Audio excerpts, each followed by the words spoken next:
We recorded this podcast episode with Omid in a studio in Dubai earlier this spring, and I have to say it's one of my favorites. We go as deep as it ever gets, from concepts of God and spirituality to transcendence to why NFTs are important, what kind of things do they enable for modern artists. What I do think is exciting about the metaverse beyond the hype things and whatever. I mean, the hype has died down now to a large degree and moved to AI, but they're all interlinked. This whole thing of digital identity, NFTs, how we're going to be presenting ourselves in the digital life, what is now possible to artists and all different kinds of things in the Web3 realm, because we do have these technology solutions. And yeah, some people might have gotten disappointed with the first sort of rush of things and how things played out a little bit.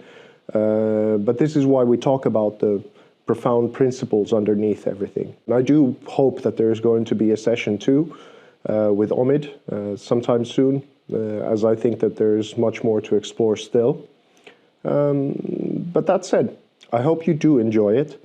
And if there's any feedback, I'm sure both me and Omid would love to hear it, and hopefully there's going to be a springboard from that as well to get us to conversation number 2. Anyway, that said, enjoy.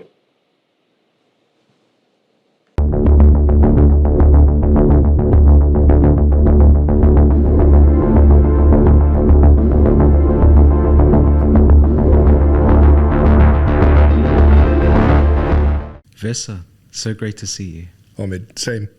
Thank you. So for our audience, here we are sitting in an increasingly warm Dubai. It's beautiful. And you were telling me a little bit earlier that you're enjoying the heat, or it's a bit too shocking? Oh, definitely. We have, we were just discussing with my wife on the way here that we have, well, me personally, this is the first winter that I've been mostly in warm weather in my whole life. I'm 44 now.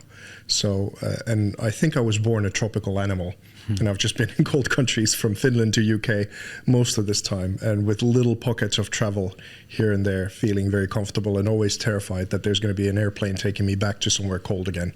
So there's still plenty of cold trauma to be purged. So most of the mornings, even when it's super hot, I wake up very grateful to be over here and feel compatible. Of course, you know, when it gets closer and closer to the summer, then sometimes you really do feel the heat. But still, by and large, that's something to be grateful for. Yeah. Yeah, when I was a kid, it's interesting. The weather is something everyone has a very personalized opinion about and often tries to rationalize either through logical means or emotional or otherwise. But someone told me, you know what? The cold is so much better than the heat, and I would wonder why. And I remember this conversation from when I was very young. They said, because when it's cold, you can always add a layer. But when it gets too hot, there's only so many layers you can take off. And I thought, okay, I get that. Cerebrally, it makes sense. But in fact, it's a personal experience. It's not about what you wear or don't wear. It's about how you interact with your natural environment, you know. And some people just like the heat and some people just like the cold. But as I say, here we are in Dubai, where it's heating up and we're diving into summer gradually. So we met a little while ago where both of us had a speech in the Mohammed bin Rashid Library. It was a fascinating day because what we did is we were speaking about art and experience, and it was very interesting because both of our conversations impinged upon the idea of the spirit and spirituality. Now, I say this by way of introduction, but what fascinates me about your work as an artist is that you're delving into so many new realms. Now, I'm going to plead ignorance, and I'm going to also really try to pick at your ideas here a little bit, but let's just dive straight into it. When I hear the words metaverse, NFT, crypto, the whole new digital revolution, Web3, I have a couple of conflicting reactions. First of all, I just can't wrap my head around it. It's a lack of knowledge for me. And second of all, and this is what drew us to say, let's have a further conversation, in some senses, certainly from my perspective. I see it at odds with the creative arts. Agree or disagree? Disagree. Most respectfully. But let's say I come at all of this, before any technology, before any of all of that kind of stuff, is that a big revelation, as opposed to even just a natural tendency towards disconnection or disconnection to all of our surroundings, no matter how big you want to take it, up to God or just a social thing, or it was that I came across the work of Ken Wilber, who's considered to be the father of integral theory in my early 20s. And he sort of blew my mind as to what was possible. On what level can you actually think? Whether it's about human personal development, societal development, us as collective, how a variety of our spiritual traditions have evolved from this archaic all the way up to these integrative models, and how they all sort of cohesively come together, and where you can find yourself in this integral map. And the more I dwelled into it, first it was a real headache because I couldn't really grasp any of the terminology that was being used. Some of the experiences on the personal level, I couldn't really grasp of what they were about, but I knew there was a lot of value there, so I tried to increasingly dig into it and learn, and it was a little bit like chewing glass at times. But then once I got a hold of it, that's something that informed how I approach art and creativity. And also what was then a little bit disappointingly the state of the Western art consensus, let's say, since Andy Warhol. And it's really that in colleges and universities, when you go to have an arts education, the most of it really starts from the postmodern era, from the 70s or 80s, and you'll still have some of the modern masters. But it didn't go to some of the things at all, what I found to be the most inspiring, as in that why did we start creating art to begin with, which would be something like when we were climbing out the primordial sludge, and you would have maybe strange psychedelic experiences and try to measure yourself in cosmos and body paint yourself with mud to be really fully in the thick of it. And then see how that was evolved into this power language adopted by world religion. These fantastic mosques and churches and kind of these awe-inspiring and transforming experiences and great stories being told, and how you could immerse yourself in these building and structures like the glassworks and the sun coming through them and this kind of thing. And it was reduced into sometimes these lines and bowls and kind of like this a little bit, that can be sometimes the art world, a little bit this pretentious sort of red wine sipping, ooh, this is interesting, type of thing, as opposed to something that completely and utterly blows you away, that you don't have to know the concept of it in order to be fully immersed in it. And this was a little bit my thing more, because one of the people who really introduced me, that still inspires me to this day and blows my mind, is Salvador Dali. The knowledge that this guy had on the sort of down low information of how things work and whatever, as well as these innovations and marketing and all of this, it's still absolutely unparalleled, I think, to this day, with skills to match, because he was able to do Photoshop before Photoshop was a thing. So that was really, because I looked at this sort of footnotes on footnotes of how art was being taught and what was being produced. That was increasingly only these cerebral kind of elitist academic mind games, or sometimes this what you would call insult art, like this one artwork called Piss Christ, and all of this kind of stuff. And I just thought, I can't see myself here. And what I really, to kind of bridge it all together to the metaverse and all of this Web3 and what is now possible, is that I think the stronghold and the grip of this Western academic art world is now finally, the gatekeepers of that are being blown apart. Whether it's to do with even with the modern masters, something like the Christies and Sotheby's, who are kind of entering this thing, and they're clearly confused as to what it is and why it's happening, whatever, but they're happy to make the money alongside with it.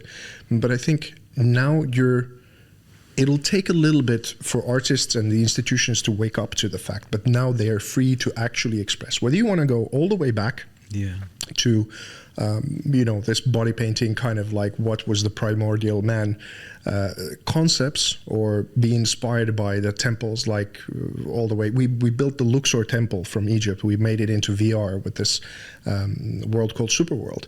And then we made it my personal art gallery that you can go 24/7 with a click of a button. I can send it across borders to anyone, and you'd be immersed into the tradition of why this fantastic structure was built to begin with.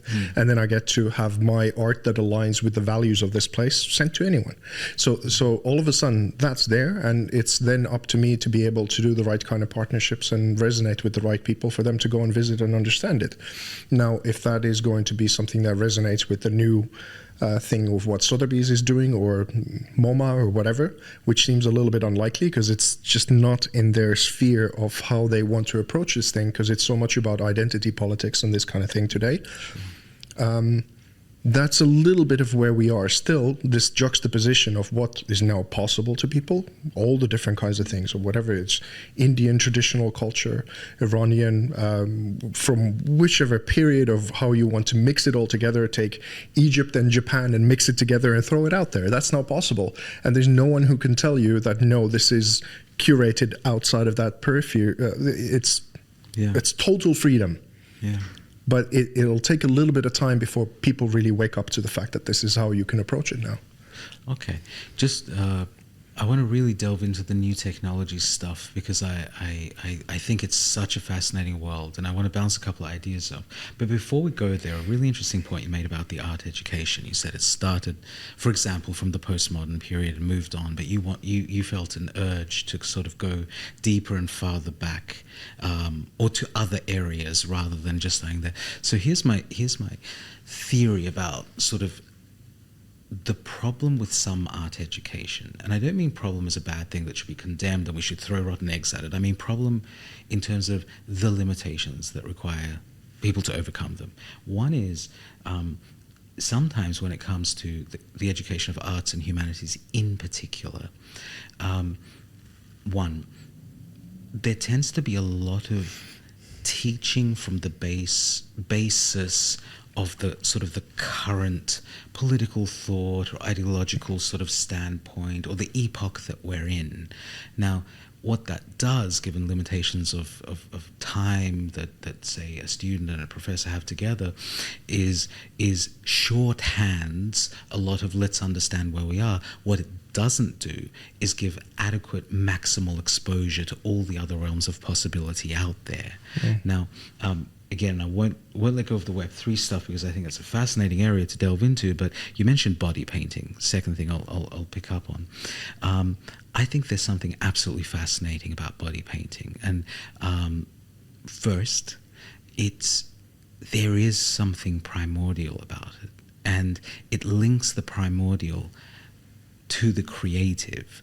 I mean, who here wasn't a child and experimented with the patterns that mud can make after you've been rolling around with it? I certainly did. I remember I was in, probably very early teens, if not just before. We were playing football in the rain over in Australia, Australian football, of course, where you get very muddy, and we'd sort of draw funny, almost like war paint patterns on our body, and there was a sort of a beautiful, ritualistic tribalness to it. Now that's even a bit more conscious when you're younger, even more so. I mean, kids are often taught to paint through finger paint and the expression. Let me put my hand out somewhere. And the third thing I love about the idea, and I'd love to ask you more about it, is there's something very corporal about it. It's very bodily about it, and you sort of can't get more bodily than creating a canvas with your body. Now, it expresses itself across time and across cultures in tattoo, piercing, actual paint, actual physical expression. We can see the linkages and intersection with dance and performance and movement and all this kind of stuff. Now, again, when we're talking about something so moving as the creative experience using the body and your journey, in the arts world and being an artist with a capital A as a noun, from this very corporal, tangible, something you can touch, and it's visceral. And I believe it probably as an artist gives you a visceral bodily reaction, creating it, and probably makes people feel seeing it. Suddenly we're transitioned, and correct me if I'm wrong, you were one of the sort of pioneers back in 2017-18 artists to move into the NFT metaverse space and sort of really push the boundaries of what that realm can mean for art and art can mean for that realm. How do you get from the primordial, original, essential bodily experience of expression and art and creativity to something in the digital realm? How do you make that work? I see the utility. You're saying click of a button, someone goes into your gallery. For me, there's a beauty to that because there's a democratization to that. If I'm sitting on a Himalayan peak top, mountaintop, given I have reasonable access to technology, I can get there. And if I'm sitting in a cosmopolitan city like Singapore, Dubai, or New York, I can get there. So there's a great level of access. I don't need to physically travel to the Louvre to see the Mona Lisa anymore. I can access, and there is a democratization. There is a freedom that you're granting to that. But the experience in the digital realm, are you still able, what experience are you capturing as an artist and ideally for your audience? That's a fantastic question. And the way that I would frame it is a little bit that I find even that for me to use the word body painting is the most limited thing about it, even though all of the things of what you mentioned about it are true. But what it is that I'm trying to do with it is actually to capture that person's spirit, their values, and how their story is in relation to the grand story of what we're going through as humanity. I'm actually educated in neurolinguistic programming, which was developed by a couple of guys on the basis of hypnosis into something that is almost like the human operating system. And what I started doing when I transitioned from a filmmaker to a contemporary artist, I kind of realized that I couldn't really paint. I hadn't done that ever since a kid, but I knew how to light, I knew how to photograph, I knew how to do Photoshop and direct stories and put things together and Photoshop and all that kind of stuff. So I thought that if I found someone who was crazy enough to be body painted and go through this kind of journey with me, that I'd set the scene and setting for them to explore something that, as soon as I saw the first model, Sophia, kind of get this full-on body paint, I saw someone go from a normal person to someone who was wearing a superhero suit. It was like a mythological character, a statue appeared all of a sudden in my studio, and I was mesmerized. By the first moment I knew that this is it, this is truly the thing. And I explored these different stories with her and captured when something was internally happening in her. And once something was happening, the energy shifted, and that's when I would take the photograph that would then become a part of the core of the story that I was going to construct with paint, nature photography, and other things to make this new expression. Now, you asked about the digital side of things. I had no choice because my originals were then digital files ever since 2008. And I had to make reproductions of them if I was to make something in the real world. And this was a little bit of a challenge again with the art world. So where's your all original? I'd say, I don't have one. Oh, you're selling copies then, huh? So and there was this negating, dismissive feeling about it. And even that didn't make sense to me because even back then you had a lot of photographers who were selling limited editions at 6 and doing all of this kind of stuff. And I thought, okay, there was a little bit of space for monetary innovation. I kind of had this idea of maybe doubling these, that the first one costs, let's say, 4,000 euros. And if and when the first one sells, the second one is going to be 8,000 and 16,000, and kind of like the chessboard, how the game of chess was invented by the whole idea. That was a little bit inspired by that. And many of these things, but by the time 2017 comes along, and I understood what Bitcoin was, of how we are now going to have digital scarcity, because this is something, again, a little bit counterintuitive, that if something is computer made, let's say, we think that it's then super easy to copy and super easy to share across the world. And this is not an easy thing to then make into a value argument. So we have a tradition of that with computing for the past 40, 50 years, that's what they do. So the innovation of Bitcoin really is that we now can have a digital file or digital expression or whatever it is. And if you verify it through the blockchain in the correct kind of way, you can have that be as rare as the Mona Lisa in its ownership. And what that means is that you have Mona Lisa posters and different kinds of reproductions and forgeries all over the world, in everyone's even dorm rooms and stuff like that. But still, we know that the original is the thing of value, and that has certain certification, and that's in the Louvre, and all that kind of stuff. So in a similar way, I can now do an artwork, verify it on the blockchain, and you can right-click and save it, and you can spread it all around. But unless if it comes from a certain source that verifies that you have the original, the others don't really have value. And this will take a little bit of time to process because we are so used to thinking that anything computer generated can have that. Okay, so I'm going to ask for a little bit of a glossary of terms. So we have digital art that's logged on the blockchain. It is, I'll leave the definition to yourself. So these are art pieces that are finite in number, reproduced only several number of times, and known to be unique because they're logged as unique across a sort of a global ecosystem. Would that be accurate? Yeah, Okay. Exactly. Well, I was guessing half of that, so I'm glad. That's great. Okay, so I'd like to ask a question before coming back for my own sake. So I was told that one of the most, I don't know if this is just urban myth or someone was having me on, but one of the most valuable NFTs is sort of a picture of several, I think monkeys hanging in some location, and it became a very valuable thing for a whole bunch of reasons. Now, first of all, is that true? Does that sound true? Yeah, I think they're referring to the Bored Apes Yacht Club. Okay. Which is this sort of AI-generated 10,000 sort of monkey pictures and different variations and different kind of rarity.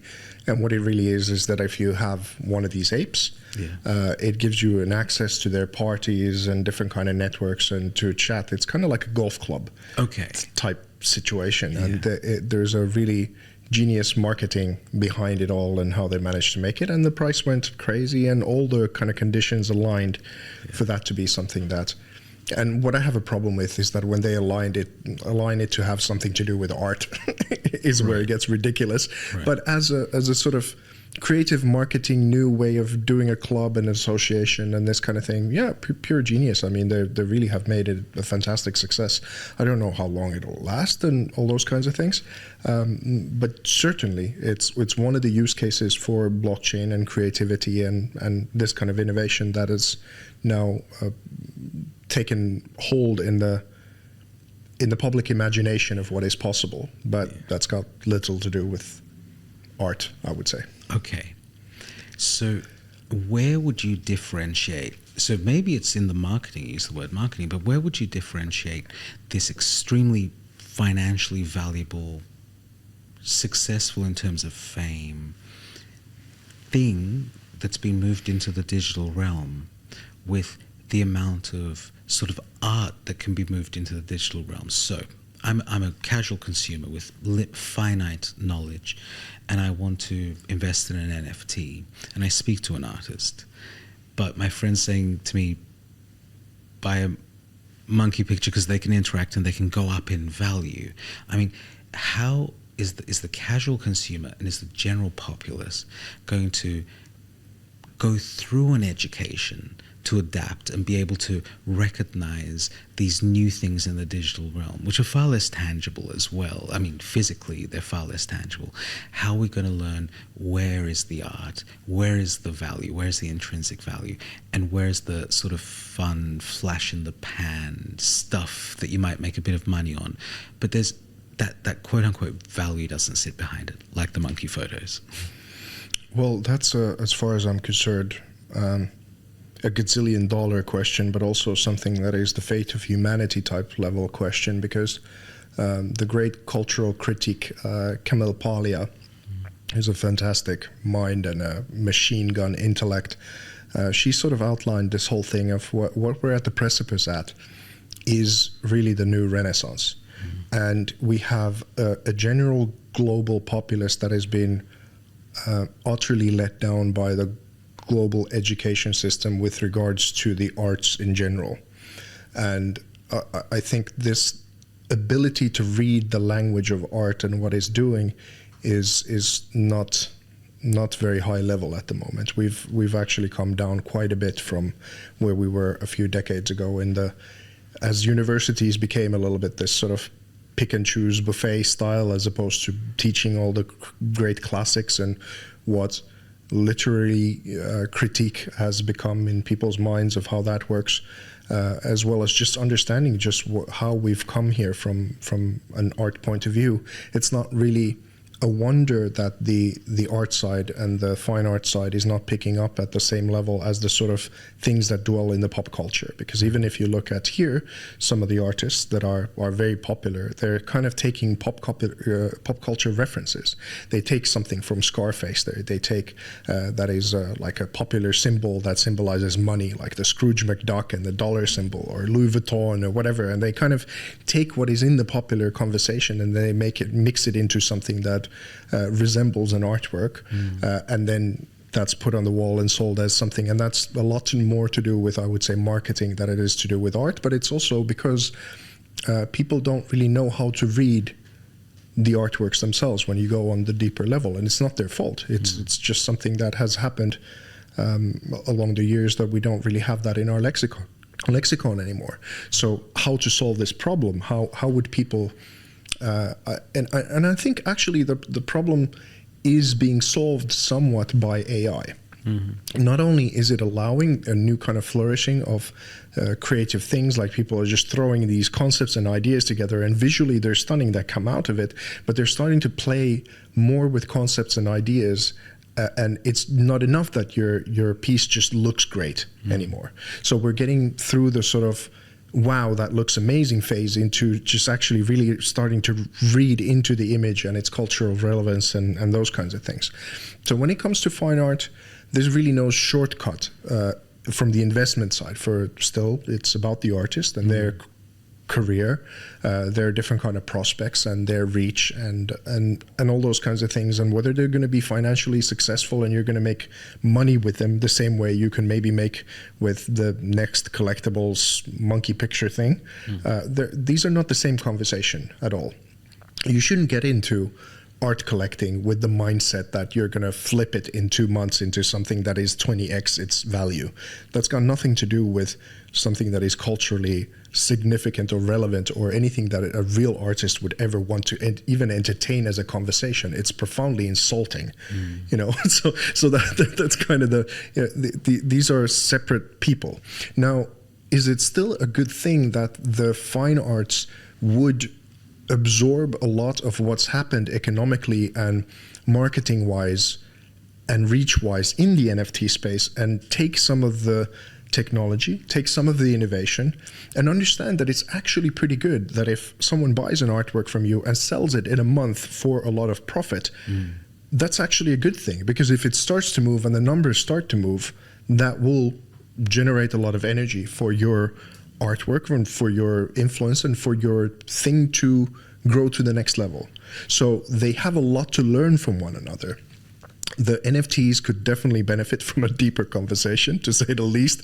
And then the artists themselves could come out of their ideological pockets a little bit. And especially in the West, and let's say in Finland in particular, it's a very socialist-dominated cultural sphere, or the Finn Swedes have their own kind of thing. But whatever is government-backed has definitely a super left-leaning kind of ideology and a particular attitude towards money and resources and these kinds of things that I don't think is very healthy for a lot of artists, and not necessarily something that will liberate them from the mindset of the past few decades of what is now possible for you to be inspired by, what you can express and generate, and will you find an audience for it? Because I think a lot of that was just pandering to government subsidies in order for you to be able to just survive. And now that that's not going to be a part of the conversation anymore, and we've moved on from it, and not to say that there's anything wrong with you doing that. By all means, it's all now. But all I'm saying is that there's now a wider avenue for you to explore, and not necessarily be captive by the thing that was the essential survival mechanism for a while. Understood. Well, the thing about those kind of subsidies or availability of grants that are sort of within the mainstream, the grand irony for me that sits behind that is they were usually created probably with very good intentions to bring fairness to access, to give access to those that might otherwise be sort of marginalized in their ideas, etc. But then suddenly the support of the marginalized sector becomes the mainstream, and someone who just wants to create art without checking all these boxes that might be the fun or fantastic or the praised elements of the day just don't get access to it and have to go and do it on their own. And that's a little bit sad, but I guess it exists in every realm, in every industry, in every society. But speaking of Finland, you've been involved in the art and the digital space for over sort of 15 years now. And you've been innovative and innovating, and you've won sort of multiple awards. Your work's shown in multiple places, and sort of fairly consistent global geographic praise of the boundaries that you're pushing. Let's talk about the origin story. Why art for VESA? Where did it start? What was that moment where you were experimenting as a child, as a youngster, and you didn't even know you were starting? Where was that point that started you off down this road? There's two that I can really identify. I was 5 years old when I turned my parents' pots and pans into a drum kit, and the wooden spatulas worked as drum kits, and I started listening to. I mean, you have to imagine that there's like a lot of snow, and it's very cold, and it's quite up north up there. And I was listening to James Brown and Michael Jackson and this kind of thing. And there was a particular thing about especially African rhythm and the drums that was just hitting a nerve with me that just made my whole body move. And that was one part. And then also a very traumatic experience where I nearly drowned.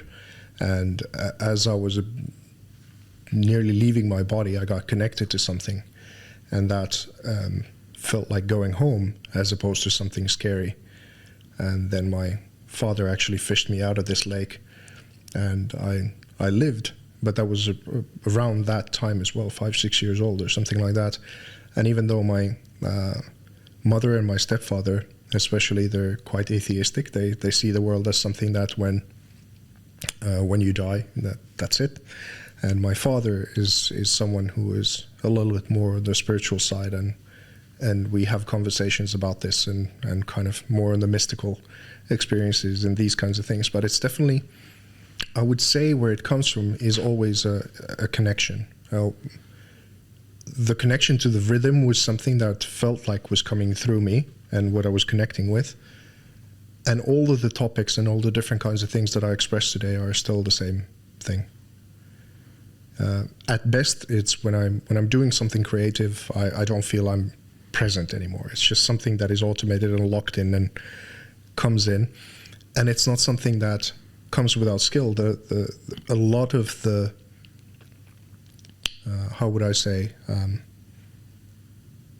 patience and what's taken years and years is to hone those skills to the level of when something is coming through, then I just know what to do with the tools so that it comes into a form of expression that I would be happy to show someone else or make them listen to it or whatever it is. And that's been refined time and time again. But it's always about the clarity of that connection to whatever it is that is being expressed. Where is the divine for you?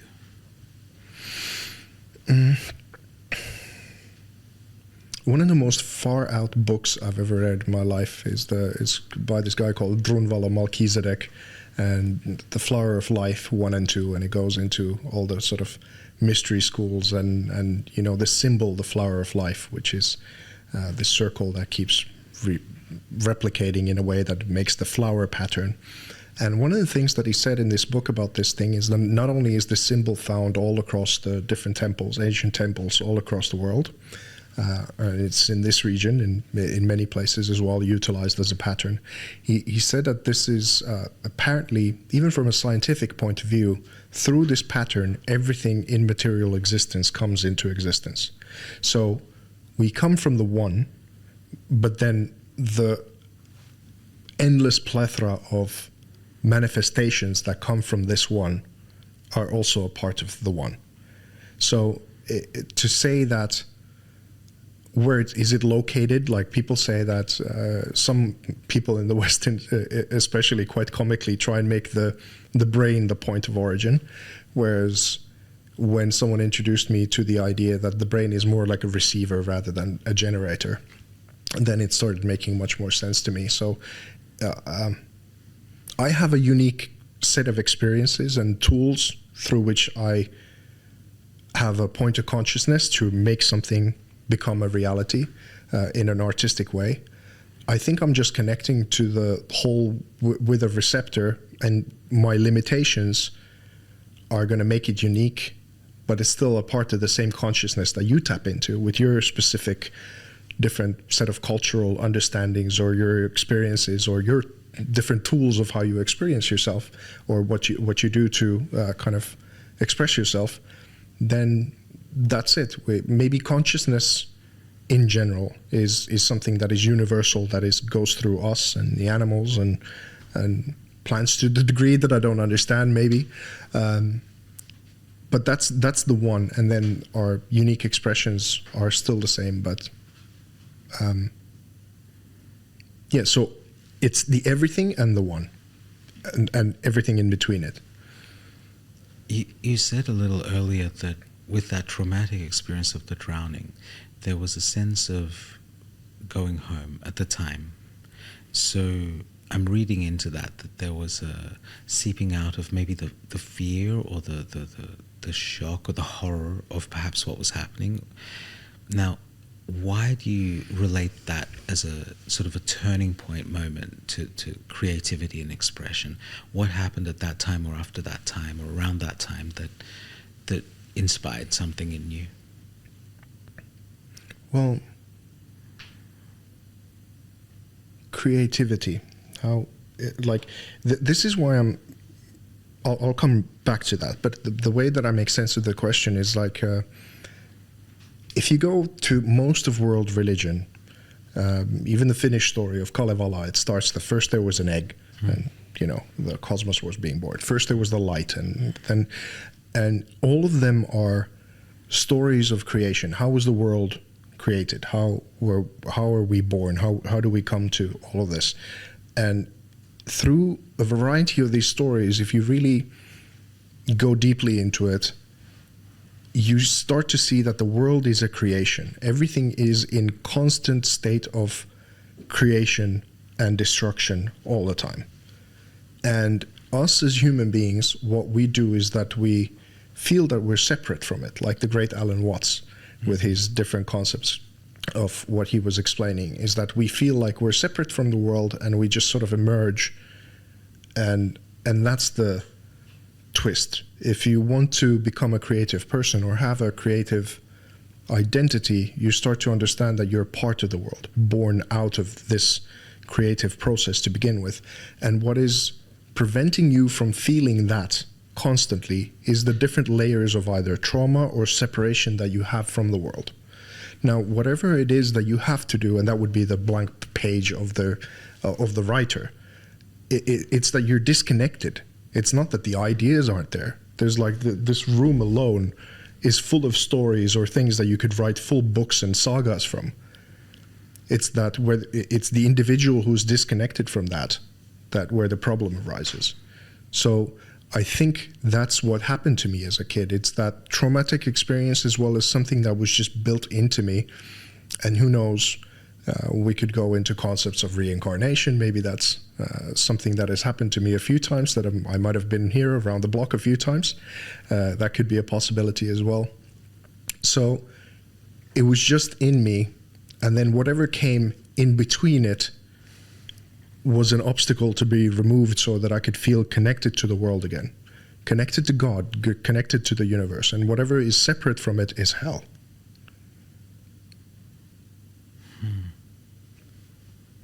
Simply. Terrific. One of my favorite poems, one of the poems that resonates most deeply with me, now it's a poem across 6 volumes, so I almost feel wrong speaking about it in the singular, but is the Masnavi, the spiritual couplets of Rumi. A massive compendium of stories and those talking about the spiritual journey, etc. It has a remarkably famous opening, and to translate on the fly non-poetically, the extremely long poem starts from the story of the reed flute, the flute made of the reed, which has, of course, a beautifully lamenting, haunting, sort of hollow, breathing sound when played correctly. And it starts by saying, listen to this reed flute as it will tell its tales of separation, and it will complain, and it will tell the story of every man and woman wailed inside me, and anyone who's been cut like the reed from the reed bed yearns only to return to his origin or her origin. It's a grand opening to a grand set of stories, but what it's ultimately saying is, I believe, we have an origin, we have where we grew out of, and we were cut and reutilized as something, as a purpose, as a life, and other things came into play, yet an essential, a very central and intrinsic yearning exists for a return to that place where we came from.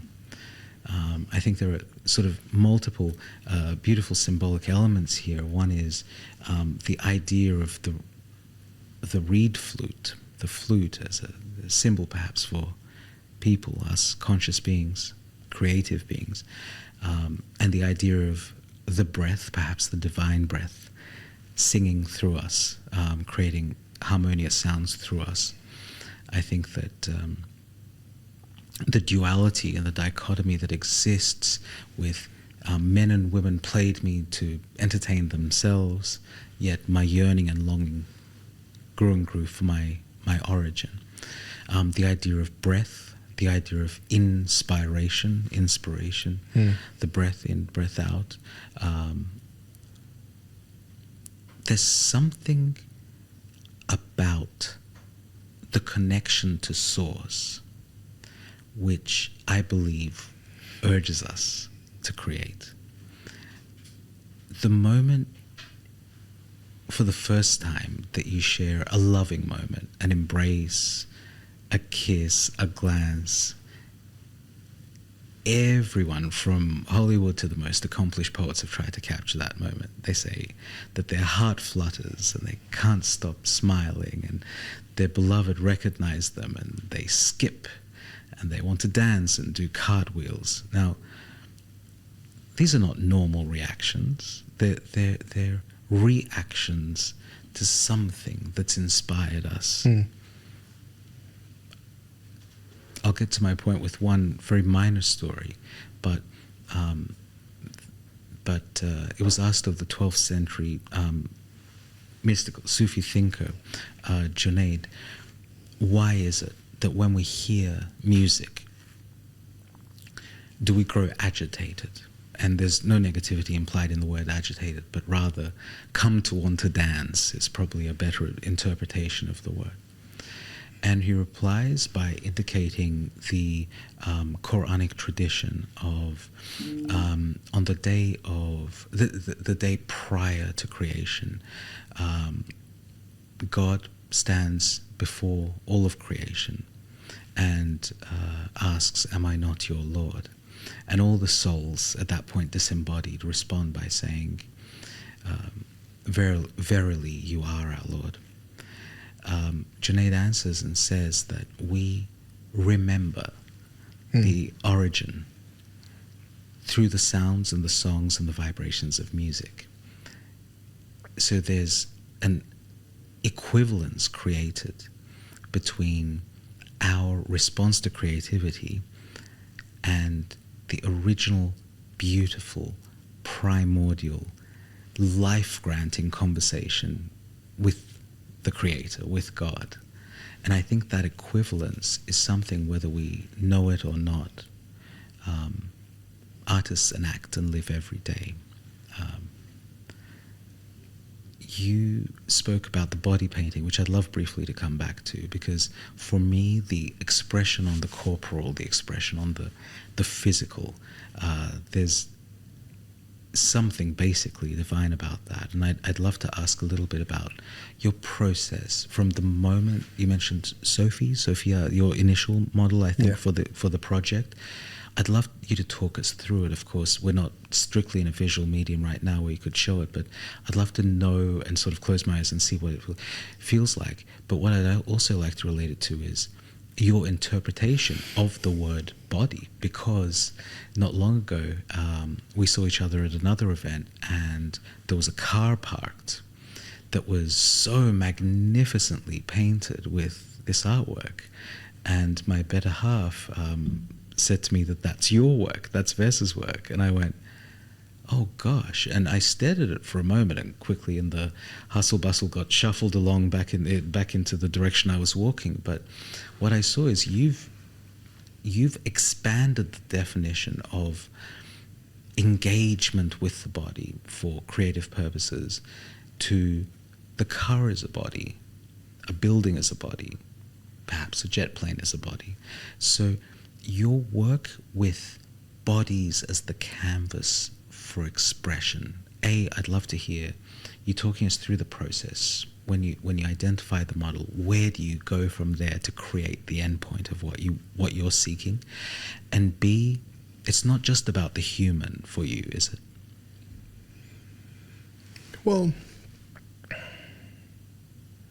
in some sense, it is human-centric, because the people, it's going to be people who consume the end product, so to say.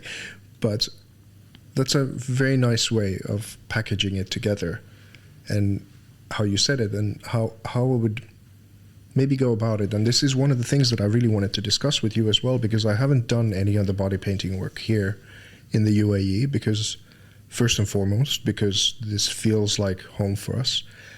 We understand and respect the tradition of Islam and the way that people are here. So even making it is something that feels a little off, because when I did that body painting project with Veena Malik, the Bollywood actress, that was quite the thing, because we were exploring what was similar in between men and women. This is in 2012 when we started the conversation, and already back then the culture was forking out and people were polarizing quite badly. So the whole project was about exploring what was similar in between the spiritual traditions all across the world and different kinds of ideas. So we wanted to be the unifying force as opposed to the polarizing force at that point. And when I'm really creative, I go beyond any like I said, I become a channel to something. I forget my identity, and that is where the true bliss comes from. And all of these people that I've been listening to most of my life, and the Buddhist concepts or all these world religions, is that when we get connected to the cosmos or God or whatever it is, then we go beyond our little self. And what the woke movement is doing at the moment is chopping their identity to smaller and smaller pieces. And as I absorb people doing this, they seem to suffer more and more as they do this. And it makes perfect logical sense that the more degrees of separation to everyone else, the smaller you make the story, the more isolated you are. The less creative you really will be, because you're not connected to the grand story. and this is something that is happening in all of a sudden in the postmodern world, is that the grand story, the big narratives are collapsing, and then it's becoming these increasingly tribalistic way of identifying. And when it comes to this body painting stuff, if there was any kind of idea that I really wanted to succeed at, and how always the best artworks came about, is that the better connection that person that I was collaborating with was to her story, and getting beyond her identity to this kind of superhero state. But it was that divine spark inside of the person that was coming to the surface that I was capturing. So this is the conflict in between, for example, doing it over here and being respectful utmost of the region's way of looking at things, and especially in Islam altogether. I mean, because I understand that you're not meant to make the reflection the divine, because I might be characterizing, and my apologies if I don't understand it well enough, but it's that you don't idolize people because they're not God, therefore you shouldn't make the reflection of God the point of worship. You should worship the original thing.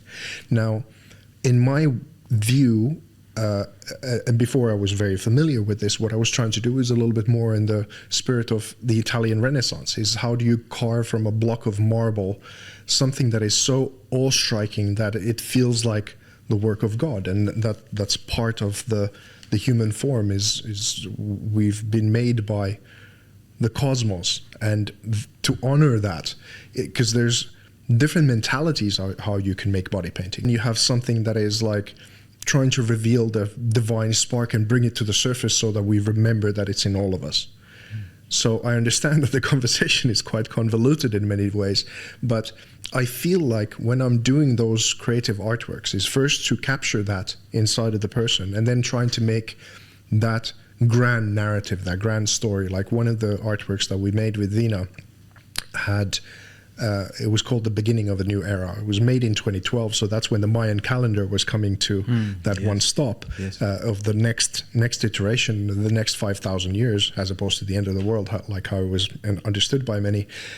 We had on the left side of the artwork, there's the Hindu tradition, there's Ganesh, and she is whispering in the ear of Ganesh that the new era has arrived, and then there's a body crystallized and made into this one expression on the right side that has the Aztec calendar and the Mayan and the South American and Middle American kind of traditions. And what they had in common is that when you go to the Vedic understandings, you will have the 26,000 year cycle that the Earth is on, that Plato called the Great Year. And then you'll have the Mayan understanding, and those concepts that are globally understood and in our sort of forgotten lexicon, so to speak. That this new era is actually something that is a global understanding, but pocketed in these different traditions. So even though it's her body and her story and part of the things of what we're saying there, but it's connected to the grand narrative that goes even beyond how I would say tribalistic religion has become. And you'll look at something like Christianity. I think it's like 24,000 different branches now of narcissism. Eventually, if you look at it from the divine point of view and power struggles and all of these different kinds of things. So we as human beings, we like to play these social games, and we like to see ourselves in the hierarchy, and we have a love of power as a collective, and many of these things. And it takes someone to be nearly autistic at this point to tell the truth. And that even if you're tactful and smart about it, it'll have the purpose of really wanting to do good and right by all of us. And I understand that, for example, now, in particular in this region, because the spirituality and Islam is so strong, is why it's able to withstand, to defend the family, to maintain the structure of society and cohesion. I mean, in the top safest cities in the world, UAE has 4 of them in the top 10. Unbelievable. There's so many great things, and whilst it's still doing all the advancements into the future and absorbing the Web3 and all of these fantastic things, it's such a hub, but it's maintaining things at a lot of levels because it's held on to its roots and tradition in Islam. And this is something that it took for me to move here, even though I had studied it before, but on a more cerebral kind of, I hadn't experienced the people in this kind of way. I had to be here for a while to really start to understand its now cultural context to the rest of the world of why it's important. Terrific. Thank you. Well, just the only sad thing for me at this moment is it's time for us to wrap this up, but I'd like to propose one of two things, and we'll throw this, with your permission, over to the audience. I would love our next conversation, and God willing, may there be a next conversation, to be on one of two topics. And I say we use the democracy of technology to poll people to let us know, either on where a young artist should start to map out where they should go, your advice, perspectives, and personal experience. Or two, the roots of art, the shared roots of art and religion. I suspect both of those things might be fascinating conversations. VESA, it's been an absolute pleasure. Thank you. I wish we could go so much deeper on so many of those topics we touched on. But we were just getting warmed up. We were just getting warmed up until episode 2, huh? Fantastic. Inshallah. Thank you. Thank you. Super.